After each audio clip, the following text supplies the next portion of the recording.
Bien, pues como decía el profesor Rodríguez Boto, el conocimiento tiene que ser fructífero. O sea, que está bien realizar investigación, está bien tener ideas innovadoras, pero lo cierto es que las ideas tienen que plasmarse en, primero, resultados teóricos y, segundo, resultados prácticos. Resultados teóricos muy honestos y muy loables, que es, por ejemplo, mejorar el diagnóstico de los pacientes. Perfecto. Segundo, mejorar el tratamiento de los pacientes. Perfecto, eso es medicina, esto es investigación translacional. Pero hoy día hay que intentar algo más, un paso más, y eso es fructífera desde un punto de vista práctico, económico. De tal manera que la investigación tiene que tener resultados en patentes, como dijo el profesor Rodríguez Boto. Esas patentes tienen que generar presupuestos útiles para seguir investigando. Y esa es la cadena que pretendemos establecer en este departamento de cirugía. Bien, pues para seguir animándonos a todos en la importancia que tiene la innovación y la creatividad, pues hoy tenemos el honor, como ya había comentado, de presentar al profesor García Barreno. Nunca es insuficiente decir que el profesor García Barreno ha tenido todos los cargos académicos posibles, es miembro de 2 reales academias en la actualidad. Es una persona que es encantadora desde el punto de vista personal, y lo que tienen todos los genios y todas las mentalidades geniales, que es muy simple, muy llano. O sea que disfruten ustedes de él. Pues buenas tardes, paz y bien. Yo de lo que les voy a hablar es algo que no sirve para nada. Pertenezco a este departamento como emérito, estoy en clases nativas y mi misión es hablar de cosas banales, que no tienen mayor trascendencia el que no está en el examen. Lo único es intentar pasar la cara. Lo que sí es importante es que hoy está aquí. Y si estuvieran en un país serio, pues en vez de estar aquí, estarían preparando el pavo. Pero bueno, como estamos donde estamos, pues estamos aquí. Estamos en el departamento. Hace poco tiempo, pues también tuve el placer, no sé si algunos de ustedes estaban, de dar la primera parte de la charla, así que los que no estuvieron, pues quedamos otro día y se lo cuento. Hoy voy a hablar de la segunda parte. Luego se da por hecho de que la primera parte se la sabe. Vamos a hablar de una cosa que se llama transciencia. Hay muchos que esta palabra no les gusta porque tiene un significado trascendente, metafísico, y transciencia se hizo famosa la palabra en una especie de reflexión corta que hizo el amigo Freud sobre un diálogo entre 2 poetas. Pero aquí la palabra transciencia tiene otro significado. Yo soy un enemigo acérrimo de la palabra interdisciplinariedad, porque la considero contradictoria en sí misma. Tiene las disciplinas y las quiere conectar. Luego, para una persona que, como yo, tiene esta faceta que se dedica al lenguaje, pues le parece un poco complicado hablar de interdisciplinaridad. Bueno, pues yo soy un enemigo de la palabra interdisciplinaridad y en cambio soy un vendedor de la palabra transciencia. Esto surge, pues bueno, de que hay un señor que creo que la mayoría de ustedes lo deben de conocer, que es el amigo Karl Popper. ¿Alguien sabe quién es Karl Popper? 1, 2, 3. Pero si hay que hacer al llegar a casa es darle a la tecla y buscar quién era Karl Popper. Entre otras muchas cosas, bueno, pues el señor Karl Popper dijo que realmente nunca estudiamos aspectos particulares del mundo, sino que estudiamos problemas, y los problemas pues son otra cosa, algo más complicada. De lo que trata Transciencia es un ejercicio, como otro cualquiera, que es poner en relación lo que hay ahí. ¿Qué tiene que ver la campana de las horas, que fue fundida por Gusalvo en el año 1390, con un radiolario, que ya saben lo que es ustedes, un microorganismo que tiene un esqueleto basado en sílice? ¿Qué tiene eso que ver con un transitor de silicio? ¿Qué tiene que ver el citoesqueleto con un balón de fútbol y un bricol? Esto es un ejercicio también muy sano, como también es muy sano ir por la calle, fijarse de quién es la calle. Bueno, pues es la calle Julián Romea. Y al lado hay un restaurante que se llama Gogolén. Dediquen ustedes 10 minutos a intentar relacionar de una manera lógica y demás Julián Romea con el restaurante Gogolén. De esto se trata. Bueno, pues de esto se trata así. Hace tiempo estuvimos desarrollando todos esos temas y en aquella primera charla pues hablamos de estas cuestiones, de trasciencia y dentro de trasciencias, qué es biomimetismo, que son dentro de biomimetismo la geometría fractal y qué es el concepto de tensegridad, qué es la biología sintética, qué es biocomputación por ADN, hay computadores por silicio, está trabajando, como ustedes conocen, los computadores cuánticos, y hay una tercera manera de abordar problemas más complejos incluso de los que los ordenadores corrientes son capaces de solucionar, que son ordenadores hechos a base de ADN. Hablamos también de lo que está ahora más de moda, macro-megadatos, los Big Data, el tratamiento, y aquí una cuestión por llevarle la contraria al jefe del departamento. Estamos acostumbrados en la ciencia normal a que para hacer un trabajo, obviamente nos vamos al método cartesiano, y tenemos una idea, proponemos una hipótesis, hacemos un experimento, vemos los resultados. Bueno, ahora estamos en la época, la era, entre comillas, del comienzo de los Big Data. Big Data es manejar, ahora hablaremos un momento, un poquito de lo que son estos de los megadatos. Big Data significa que teniendo una inmensidad de datos, los mismos datos dan la solución. Es absurdo ya hacer una hipótesis de trabajo. Yo tengo una caja donde tengo pues 500.000 millones de algo, utilizando de determinada manera sacaré resultados. Ahora pondremos un ejemplo. Y a eso se llama ciencia agnóstica. No es que los científicos seamos agnósticos, sino que la ciencia es agnóstica porque ignora los principios de la ortodoxia de la hipótesis. Bueno, y ahora lo que les voy a hablar un poco es de esto de omniscópica y de culturómica para dar el salto a la cuestión final, que les suene. ¿Qué es omniscópica? Bueno, pues omniscópica, dentro de este trípode, no es más que el reestudiar la historia desde el principio hasta el futuro. También la omniscópica, ya tiene usted 6, se llama, bueno, pues desde el Big Bang de la humanidad se llama Big History, se llama Cronosum, mega historia, omniscópica, historia a gran escala, y lo fundamental de esta historia es explicar, bueno, pues por qué estamos aquí, cómo estamos aquí, por qué Kant escribió lo que escribió, por qué Sócrates se anticipó al pensamiento moderno, y en relación con este amigo Stephen Gall. ¿Saben quién es este señor? De Popper había 3 que sabían quién era Popper, Stephen Gall. Igual, cuando llegue este fin de semana se van al rastro y buscan un libro que se llama La vida maravillosa.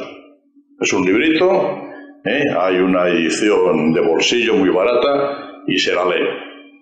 Es la explosión del Cámbrico de cuando surgieron pues todos los seres vivos pues que nos han permitido llegar hasta ahora. La vida maravillosa, Stephen Gall, aproximadamente un par de euros. Bueno, pues omniscópica no es más que esto, es explicar la historia desde el momento de la singularidad cuántica del Big Bang hasta el futuro. Es muy difícil predecir lo que va a pasar dentro de 50 o 100 años, pero es bastante más fácil predecir lo que va a pasar dentro de 50.000 o dentro de 1.000.000 de años. Bueno, pues todo ese estudio integrado, donde lo importante es la generalidad, el mensaje, que es lo importante, está en la generalidad. Como dice Gauss, la belleza está en el detalle. El detalle sería, pues, la razón pura de Kant, o un escrito de Wittgenstein o el Quijote. El mensaje es, bueno, pues, la gran evolución cósmica. Media hora tengo que acabar. Y lo otro es el otro gran tipo de trasciencia omniscópica y culturómica. ¿Qué es culturómica? Bueno, pues es estudiar la literatura de otra manera. Como se dice, se han abierto las puertas a la digitalización de las humanidades. Cuando esto se habla en la Facultad de Filosofía, como me ha pasado a mí, bueno, pues parece que estás mentando al anticristo. Obviamente es decirle al lexicógrafo que ya un diccionario no se hace haciendo fichas, y que la gramática no se estudia en los libros, y que la historia no se hace ya haciendo caminos. Eso es culturómica. Culturómica, ahora os presentaré a un señor que merece la pena. Bueno, pues fue una idea totalmente innovadora, tiene pocos años. Esto empezó en un sitio maravilloso que se llama el Instituto, el Campus Cowan de Santa Fe, en Nuevo México. Es un convento franciscano que fue reestructurado en la época dorada de los hippies. Santa Fe ya sabéis que está en la Ruta 66, y allí fue una donde tuvo mucho bullicio en la cultura de aquellos tiempos. Había muchos millonarios que daban mucho dinero para cosas de estas, y bueno, allá hay un centro maravilloso que se llama el Campo Cowan en Santa Fe, y es un sitio donde se piensa. Y allí en el año 2007 llegaron dos chavales con unas ideas diciendo que por qué no se podían aplicar las grandes tecnologías a las humanidades. Y bueno, estos señores se presentaron en Google, presentaron su idea, y esto es una cosa entre paréntesis muy sencilla. Esto consiste en digitalizar todo lo que se ha escrito desde que Gutenberg publicó la Biblia, y ya saben que es el libro impreso, y desde entonces hasta ahora más o menos se han publicado alrededor de unos 500 millones de libros. Cuando estos señores publican su primer trabajo, que es en el año 11, pues se habían escaneado aproximadamente el 4% de todo lo escrito. Y eso permitió pues una base de megadatos que consiste en 500.000 billones de palabras. Esos 500.000 billones de palabras, 365.000 más o menos, 365.000 billones. Como ustedes saben, si leen el artículo pondrá billion, pero en fin, para nosotros son miles de millones. Pues son 365.000 millones de palabras inglesas. Van a la par el francés y el español con 34.000 millones de palabras, después el alemán con 24.000 millones y con 15.000 millones el chino. Bueno, pues lo que se hace es que eso se mete. Ya han logrado hasta el año 11 el escanear el 5% de todo lo publicado. Al día de hoy se debe de ir por un 37%, y el objetivo que tiene Google es que en el 2020 el 100% de lo publicado en libros desde Gutenberg hasta el año 2020 estará todo escaneado. El problema no es escanearlo, porque hay mucho escaneado, casi todo está escaneado en PDF. Pero eso no nos vale para nada, para casi nada, porque tiene una serie de problemas, entre otras cosas, de copyright y demás. Lo que se hace es pasar de un escaneo en PDF a técnicas de estas de técnicas de lectura óptica, de reconocimiento de caracteres, técnica ROC, que lo que hace es que un texto lo trocea en palabras, y entonces podemos utilizar las palabras. Entonces inventamos una cosa que es lo que se llama el Enegram Google Viewer, que es elegir todas aquellas palabras que tienen una frecuencia superior a 1 por 1000 millones. Y jugamos con eso. Somos capaces de llegar a unos algoritmos que nos permiten hacer combinaciones hasta de 6 elementos. Si saben un poquillo de matemáticas, ustedes sabrán lo que es eso. Bueno, pues con este juego, pues primero tenemos una cosa curiosa. Primero que el 50% del idioma que hablan los ciudadanos normales no está recogido de manera oficial. Los diccionarios no lo cogen. De tal manera que el 50% de las palabras que utilizamos, yendo a un símil con la astrofísica, es materia oscura. Y con eso se puede jugar bastante. Y por otro lado, que bueno, pues viendo las frecuencias de cómo las palabras van apareciendo y demás, se puede hacer una reinterpretación de los textos, de la historia y demás. Transciencia, omniscópica y culturómica. Y eso, pues obviamente, no es más que de complejidad. Y dentro de la complejidad, pues no solamente está todo lo que deriva del genoma, todo lo que ustedes quieran, el conectoma, los grandes temas de hoy día, la ingeniería cerebral, el teleoma, que son una serie de conceptos evolutivos de todo lo anterior, el naturoma, el futuroma, todo eso es complejidad. Y todo eso es lo que hace, pues bueno, que desde las disciplinas pues pasemos a lo que llamamos trasciencia. Para llegar a esto, ¿qué es necesario? Pues obviamente formar de otra manera. En el año 90 y pocos, cuando aquí estábamos discutiendo de Bolonia, John Hopkins, ya saben que es el paradigma de los currículos médicos desde principios del siglo XX, pues a finales del siglo XX editaron un libro que se puede comprar en cualquier sitio. Cuando aquí hablábamos de Bolonia, en que ellos se replantearon el currículo de John Hopkins. Y el prólogo de ese maravilloso libro, pues es eso. Richard Jones fue el decano que abandonaba a John Hopkins y la reemplazó la doctora D'Angelis, que fue la encargada de replantearse el libro. Y como dice aquí Jones, lo único que intentó transmitirle a D'Angelis es esa maravillosa frase. Dice, nuestra filosofía de base para la educación médica debería dirigirse no a crear un cirujano, ni un médico de familia, ni un pediatra general, sino que debería hacerlo hacia la formación de un médico tipo célula troncal, indiferenciado, pero pluripotente, y él o ella tuviera suficientemente buena preparación para ser capaz de realizar cualquier tarea tras abandonar la facultad. El nuevo currículum prepara estudiantes para las demandas y responsabilidades de la nueva era de la ciencia y arte. John Hopkins prepara, entre comillas, de los mejores licenciados en medicina en 4 años y medio. En la John Hopkins no hay ningún programa de cirugía maxilofacial de 24 horas.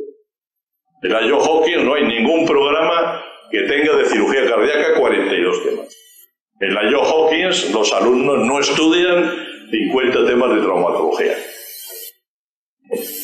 Pero los alumnos de la John Hopkins, entre segundo y en tercero, tampoco van a los hospitales. Van a los médicos de cabecera y como también están mal de dinero, los pagan de una manera muy peculiar.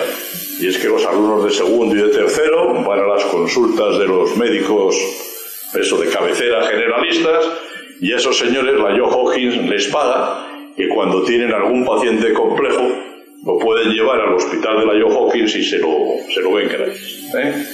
Son técnicas innovadoras de educación. Al hospital se va cuando se ha acabado y uno se hace neurocirujano y demás.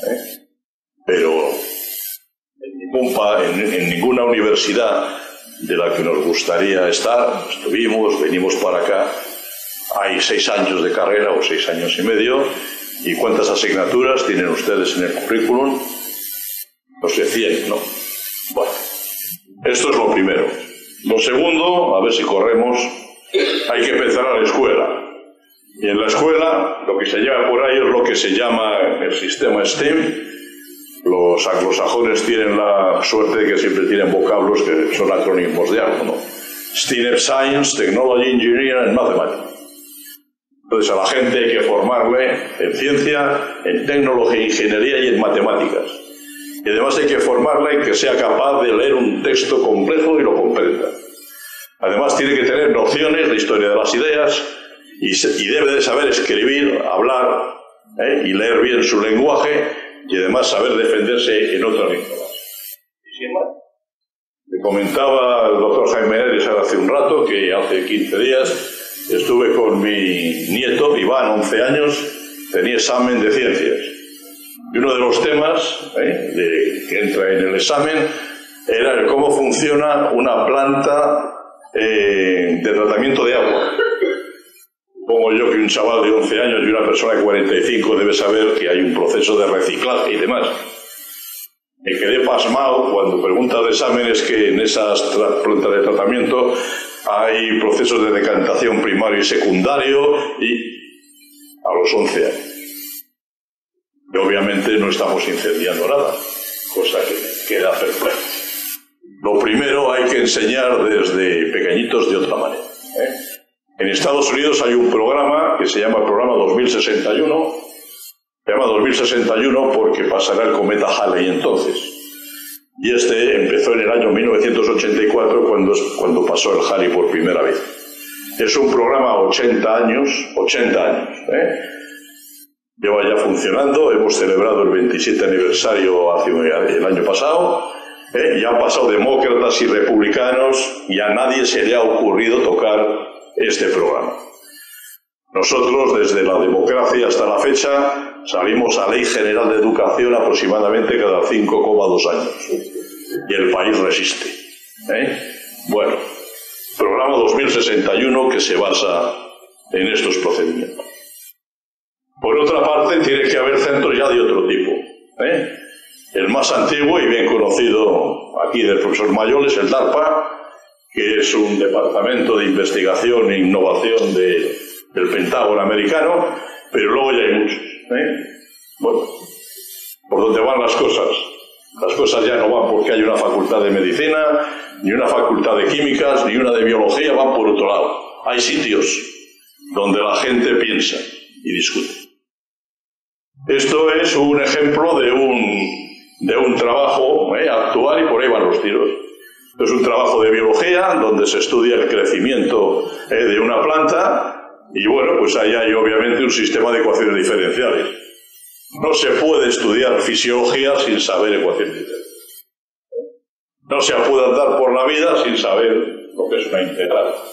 No se puede andar por la vida sin saber lo que es un integral, etc. No se trata de que ustedes sean capaces de resolver un sistema de ecuaciones complejas. Lo que se trata es de que ustedes sepan qué es esto. ¿Y qué importancia tiene el mensaje? Bueno, pues el lenguaje común, que son las matemáticas en procesos de circulación de la sangre, de una cicatrización. ¿Qué es una ecuación diferencial? ¿Alguien sabe lo que es eso? ¿Alguien sabe explicar así qué es una integral? Bueno, esto es un ejemplo. Como tengo prisa, este es el ejemplo claro. Este señor se llama Erez Lieberman Ayde. Es complicado seguirle la pista porque ha cambiado el apellido varias veces. Al principio firmaba como Erez Lieberman-Ayde, luego quitó el guioncito y ahora siempre publica como Ayde. Este es un señor que nació en 1980, hijo de inmigrantes. Su primera lengua, la lengua materna, es el rumano. Su segunda lengua es el hebreo. Y la tercera lengua aprendida ya con 6 años es el inglés. Este señor fue educado en la escuela primaria, en el esquema hebraico-judaico más estricto que se conoce. Este va con su gorrito y demás. Y después de ser formado en el judaísmo ortodoxo más bestial, bueno, pues empezó a ir por universidades. El chaval era listo porque estuvo en Princeton, estuvo en la Johns Hopkins, estuvo en Harvard, y entonces en una universidad estudió 2 años de filosofía, le dedicó 3 años al estudio de poesía haiku, que es la poesía japonesa que a ustedes les sonará. Luego se pasó otros 2 años estudiando matemáticas, estudió un poco de biología molecular, y en el año 9, en el 2009, este señor publica el artículo de arriba. Ustedes saben que nuestras células tienen el acervo génico, la doble hélice de ADN, pues nuestras células, si ustedes las tiran, y de todo. Y eso se pliega en una formación donde no se pierde ni estructura ni función, en un ovillo con un diámetro aproximadamente de 2 micras y media. Como una hebra de 2 metros se enrolla en un ovillo de 2 micras y media de diámetro. Bueno, pues la solución de Dios la dio este señor, que no es nada, entre comillas, no es médico, no es biólogo, no es físico, no es matemático.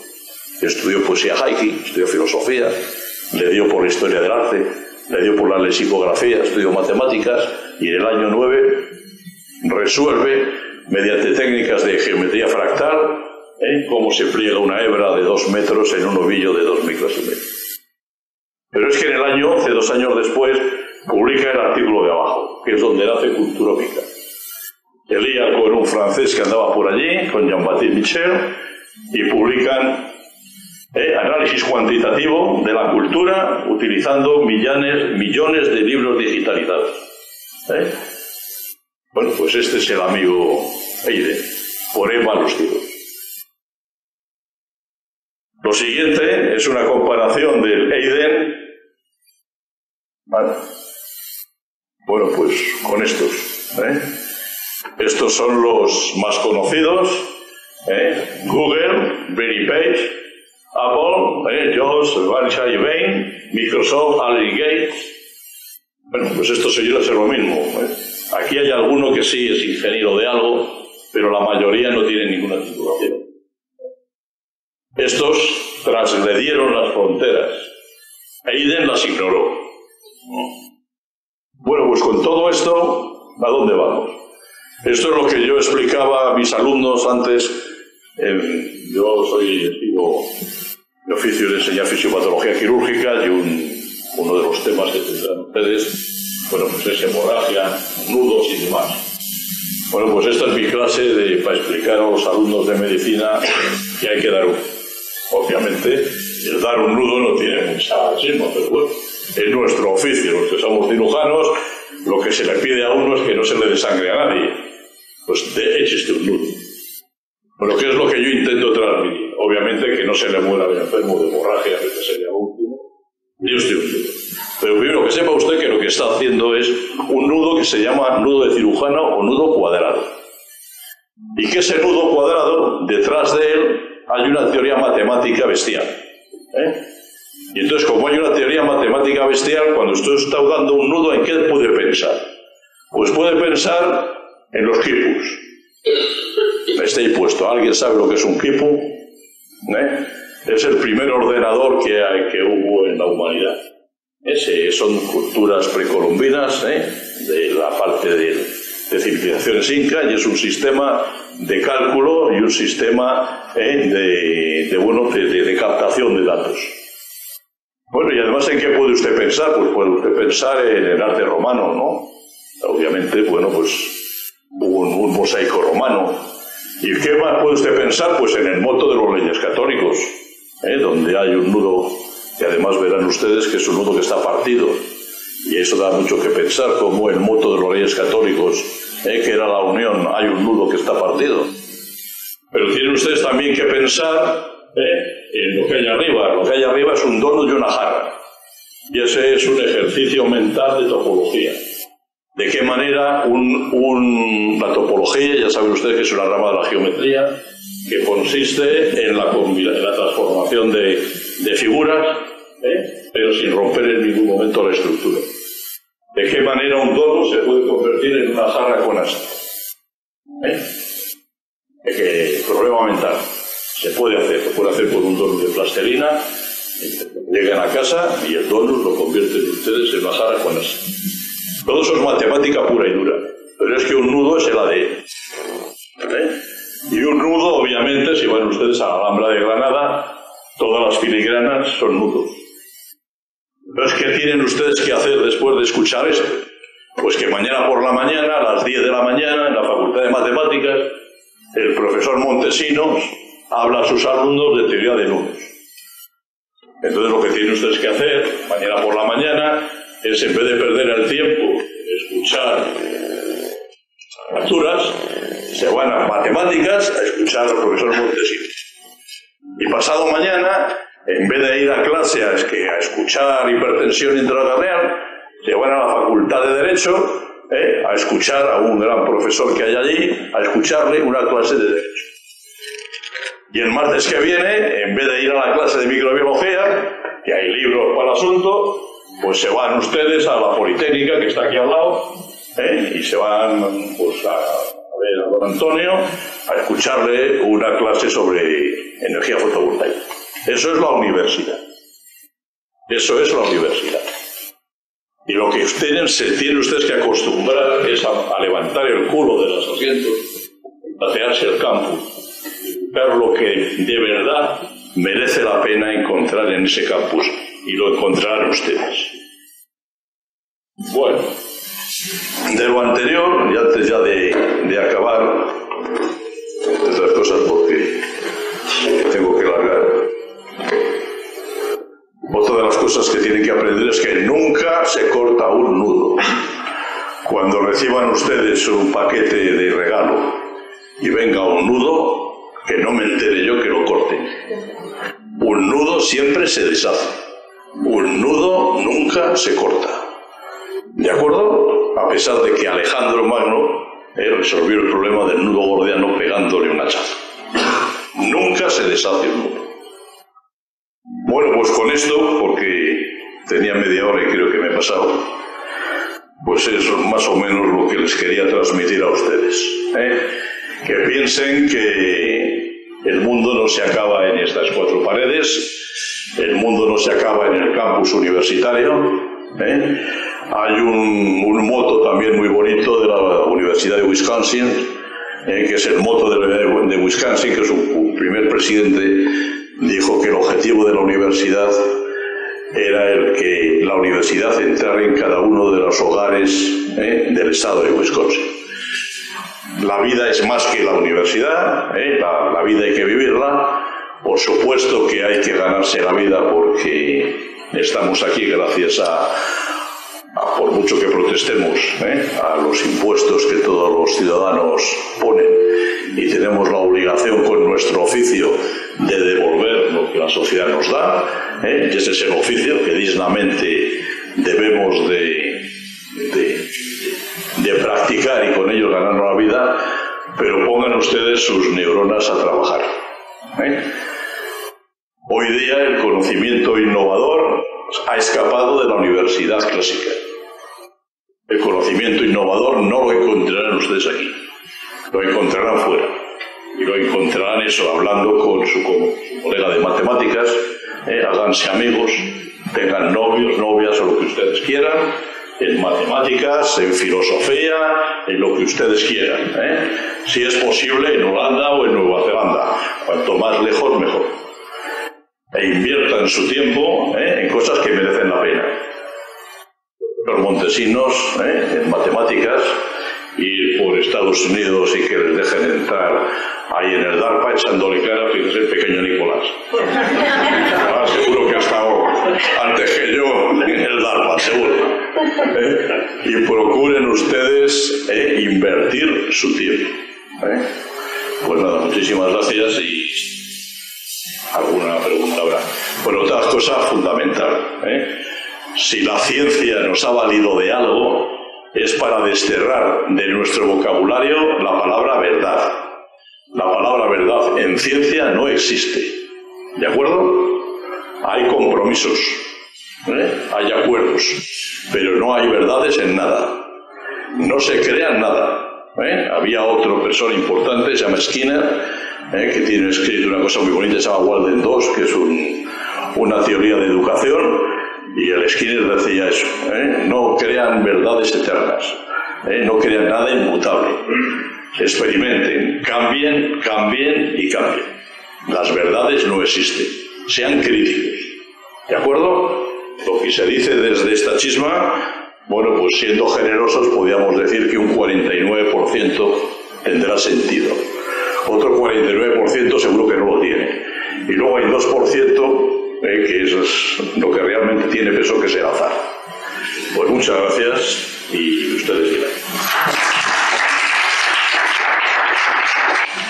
¿Quién elige la etimología de todas estas nuevas trasciencias? Porque me llama la atención que acaben en oma, que significa como tumoración. Me sorprende. Simplemente es... Gracias. Quien piensa en ello. El problema que tenemos es que normalmente quien piensa en cosas nuevas lo piensa en un idioma que no es el nuevo. Entonces lo piensa. Pero el inglés que es culto echa mano de dos cosas, o de una raíz griega o de una raíz latina, y acuña una nueva palabra. Otro mecanismo de crear palabras nuevas, fundamentalmente en inglés, son acrónimos. Que incluso en español las aceptamos. El español aceptado ha lexicalizado los acrónimos. nada más que dos. Que SIDA y ADN. Hoy nadie habla de síndrome de inmunodeficiencia adquirida. Todo el mundo habla de SIDA y sabe lo que está.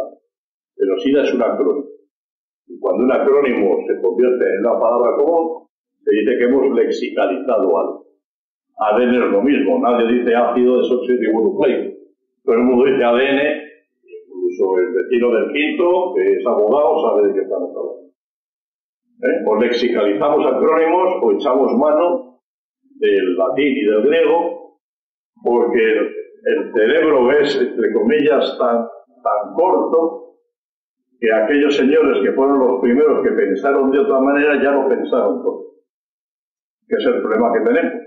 Entonces el problema de la innovación es que prácticamente ha habido alguien ya que ha pensado algo.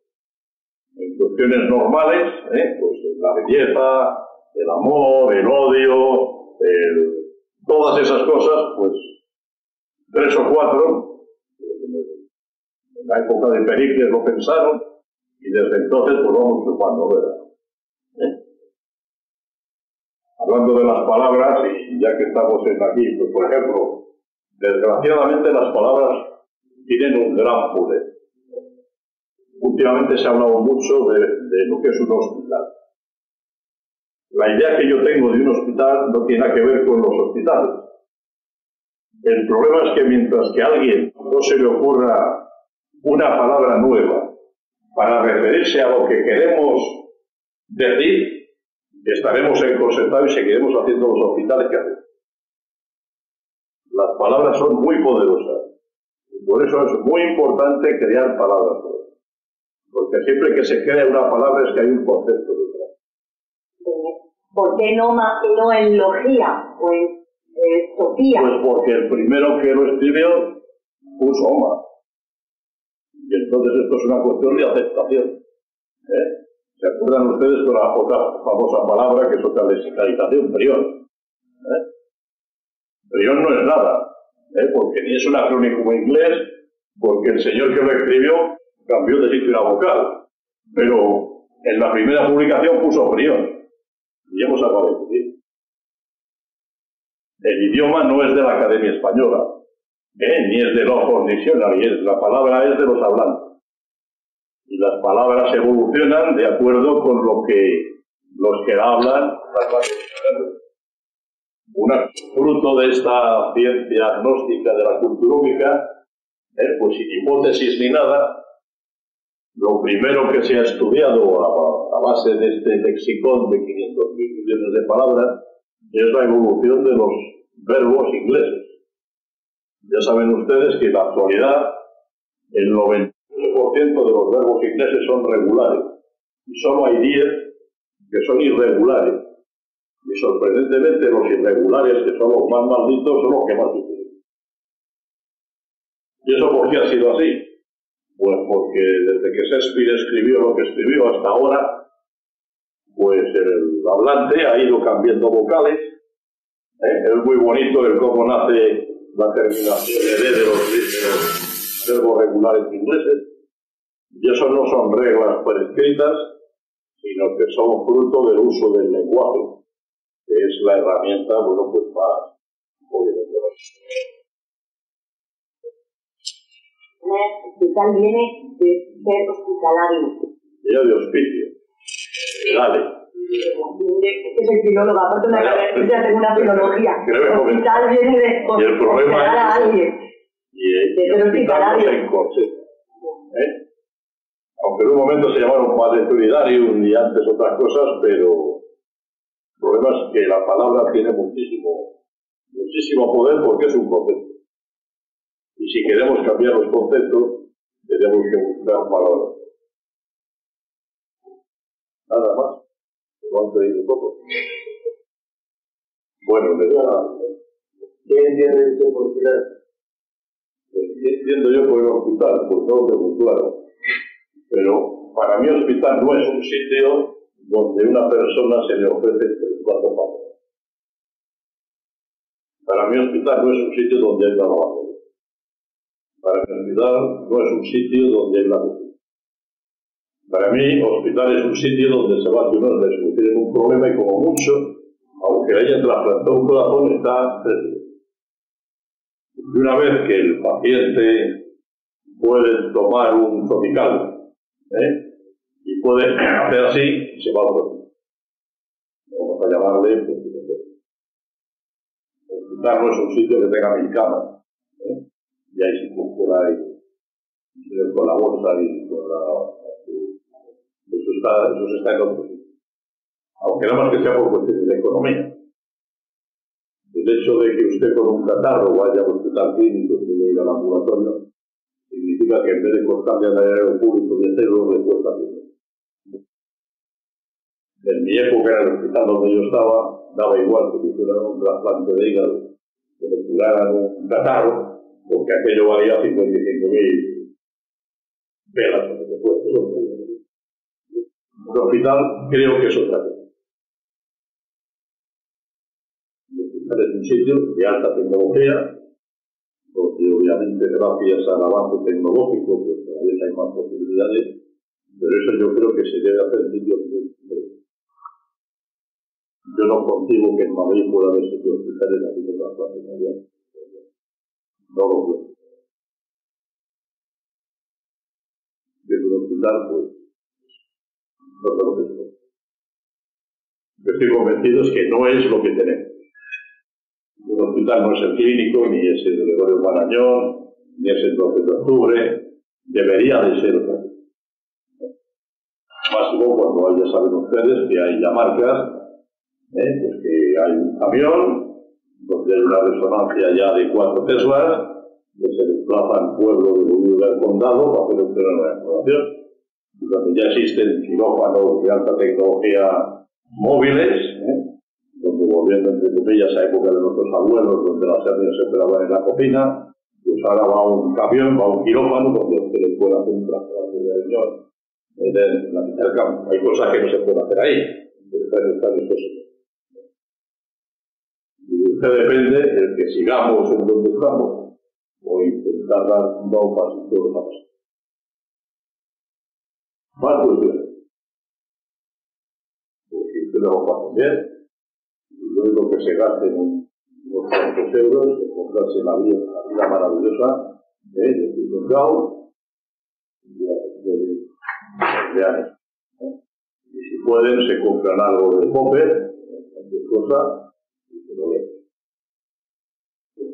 Muchas gracias.